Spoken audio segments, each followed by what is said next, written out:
দেওয়ার ক্ষেত্রে আল্লাহ তাআলা কিন্তু বান্দার কাছে জিজ্ঞাসা করে নাই। জিজ্ঞাসা করছে আপনাকে আমাকে ধনী বানানোর জন্য আল্লাহ তাআলাকে জিজ্ঞাসা করছে যে তোরে আমি ধনী বানাবো, তুই অনুমতি দিলে বানাবো। এটা কি আল্লাহ তাআলা জিজ্ঞাসা করছে? তোকে আমি সুস্থ নিয়ামত দান করব, তোর কাছে কেমন লাগবে? আল্লাহ কি কখনো জিজ্ঞাসা করছে? জিজ্ঞাসা করে নাই। বান্দার যখন যা প্রয়োজন হয় আল্লাহ তাআলা তা দিয়ে থাকেন। কিন্তু নিয়ামত ছিনিয়ে নেওয়ার ব্যাপারে আল্লাহ তাআলা বান্দাকে একটু সুযোগ দেয়, দেখি একটু বান্দা আমার নিয়ামতের শুকরিয়া আদায় করে কিনা।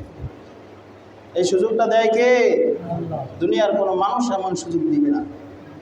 আল্লাহ তাআলা বান্দাকে সুযোগ দেয়, চায় না বান্দা আযাবের ভিতরে গ্রেফতার হয়ে যাক, আযাবের ভিতরে পড়ে যাক, এটা আল্লাহ তাআলা চায় না। আল্লাহ রাব্বুল আলামিন কুরআনুল কারীমের ভিতরে বলেন, লা ইন শাকারতুম লা আযীদান্নাকুম ওয়া লা ইন কাফারতুম ইন্না আযাবি লাশাদীদ।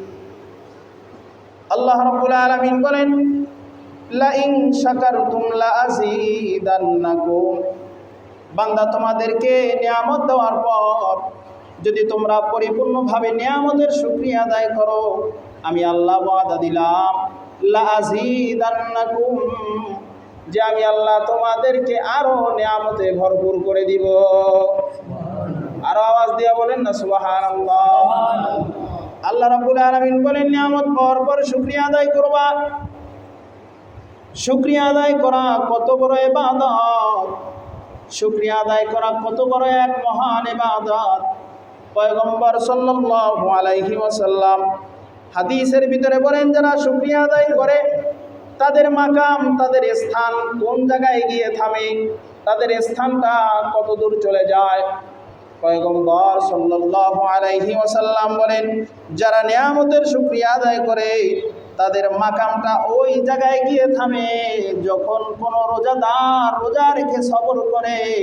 রোজা রেখে সবর করার মাধ্যমে একজন রোজাদার যেই পরিমাণ নিয়ামতের মালিক হয়, যেই পরিমাণ উঁচু স্তরে বুঝতে পারে, একজন শুকরগুজার বান্দা নিয়ামত পাওয়ার পর শুকরিয়া আদায় করার মাধ্যমে ওই স্থানে গিয়ে বুঝতে পারে।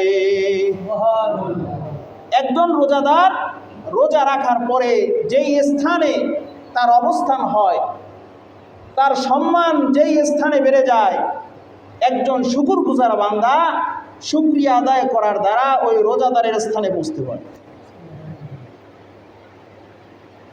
কার কথা?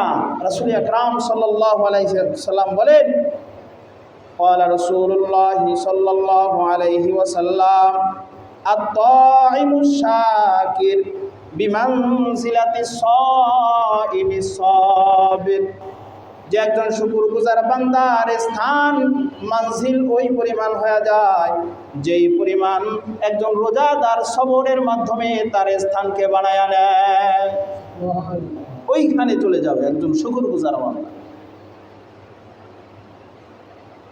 এই জন্য নিয়ামত পাওয়ার পর শুকরিয়া জ্ঞাপন করা কি দরকার, কি দরকার না? আপনি আমি যদি আমার শরীরের দিকে তাকাই, শারীরিক অবস্থার দিকে তাকাই, আল্লাহ রাব্বুল আলামিন আমাদের মাথা থেকে পা পর্যন্ত কেমন নিয়ামত দিয়ে ভরপুর করে দিয়েছেন। মাথার চুলগুলোকে কত সুন্দর করে সাজিয়েছেন, চক্ষুকে কত সুন্দর জায়গায় রেখেছেন, নাককে কত সুন্দর করেছেন, কানের নিয়ামত দিয়ে বান্দাকে সৌন্দর্য দান করেছেন, জবানের দ্বারা বান্দাকে কত সুন্দর করেছেন, হাত দিয়ে বান্দাকে কত শক্তিশালী করেছেন, পায়ের মাধ্যমে বান্দাকে চলার জন্য কত সুন্দর করে চলার ব্যবস্থা করেছেন। এই অঙ্গ প্রত্যঙ্গের ভিতরে যদি কোনো একটা অঙ্গ দুর্বল হয়ে যায়, যদি কোনো একটা অঙ্গহানি হয়ে যায়, তখন বান্দার বুঝে আসে সে কি পরিমাণ নিয়ামত থেকে বঞ্চিত হয়েছে। ঠিক কিনা বলে? দুনিয়ার কোনো মানুষের ক্ষমতা নাই আল্লাহ রাব্বুল আলামিন যেই নিয়ামত ছিনায় নেয়, ওই নিয়ামতকে পরিপূর্ণভাবে আল্লাহ সারা দুনিয়ার কোনো মানুষের ক্ষমতা নাই ওই নিয়ামতকে পরিপূর্ণ করে দেওয়ার। আছে? চুলকে আল্লাহ রাব্বুল আলামিন কত সুন্দর করে নিয়ামত বানিয়েছেন। দুনিয়ার কোনো মানুষের নাই যাদের মাথা ফাঁকা হয়ে গেছে, মাথায় চুল